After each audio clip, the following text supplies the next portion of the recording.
Oh wow, look at that. Wow, this species is absolutely stunning. So let's tell you a little bit about it.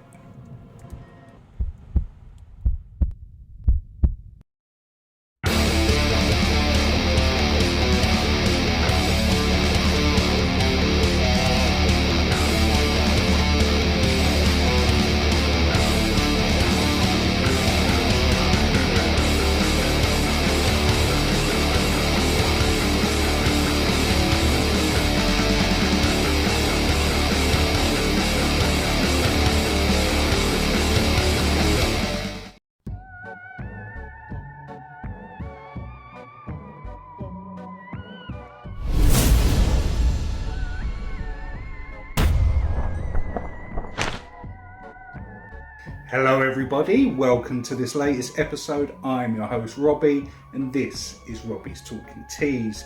Tarantula content for tarantula lovers just like yourselves.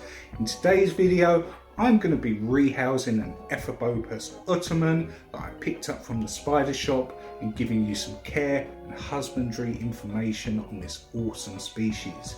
But before we get into that, I just want to say, if you've been here before, I really appreciate you coming back. It's fantastic to keep seeing the regular faces down in the comments.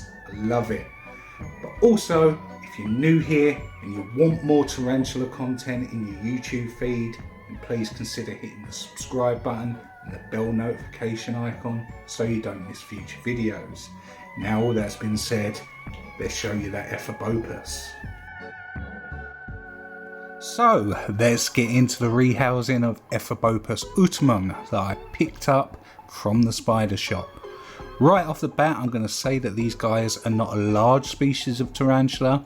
They have a maximum diagonal leg span of 4 inches when fully grown.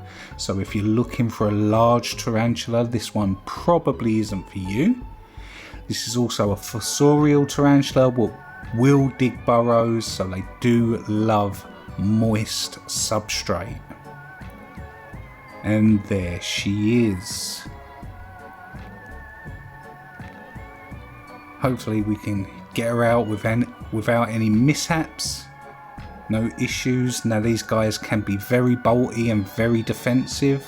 Most Ephebopus in the genus are, so anyone picking these up for the first time, be very careful. You don't want to spook the tarantula because it will bolt. Now look at the colours on her.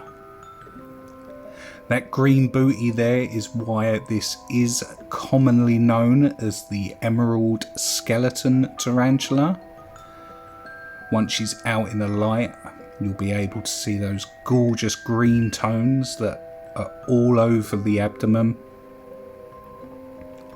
Being really calm right now, even though I'm picking her up and showing her to the camera, she doesn't seem too spooked.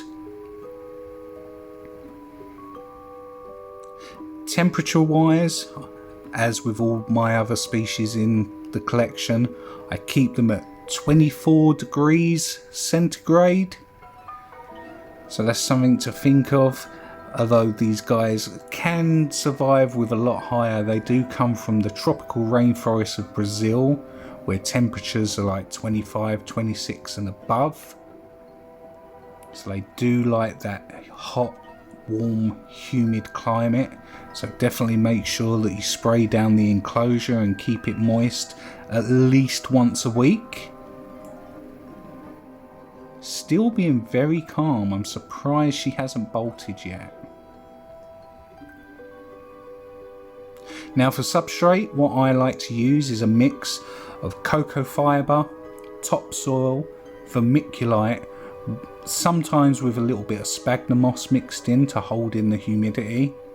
If any of you are wondering what substrate I use in my enclosures, feel free to use my mix or whatever you find easier to use.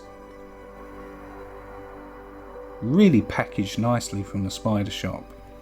Unfortunately, all this toilet paper in the packaging has made it very difficult to get the tarantula out of it. she's still being really calm. I would have expected any other species to have bolted by now, because I am throwing it about a little bit. There you can see that green on the booty coming through.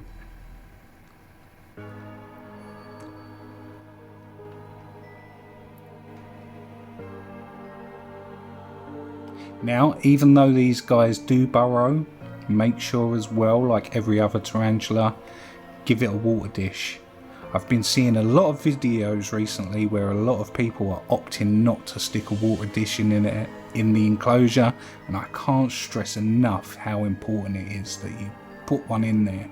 I mean, even though you spray down the enclosure and it may drink from the sides or from the soil, giving it as many opportunities to drink is essential.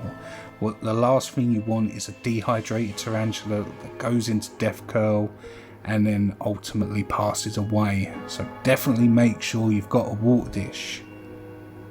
So look at that, that's what I was talking about, the green on that abdomen.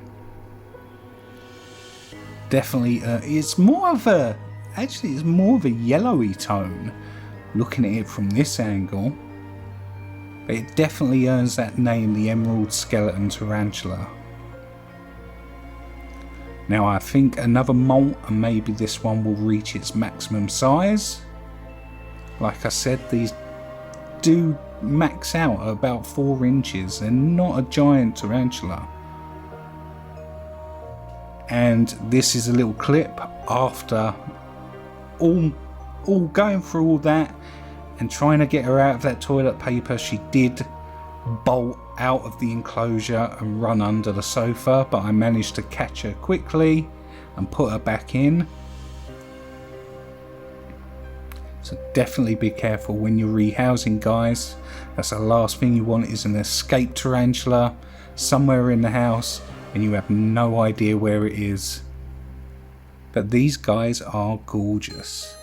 The different colorations on the legs, going from dark all the way back to those reds, the green tones.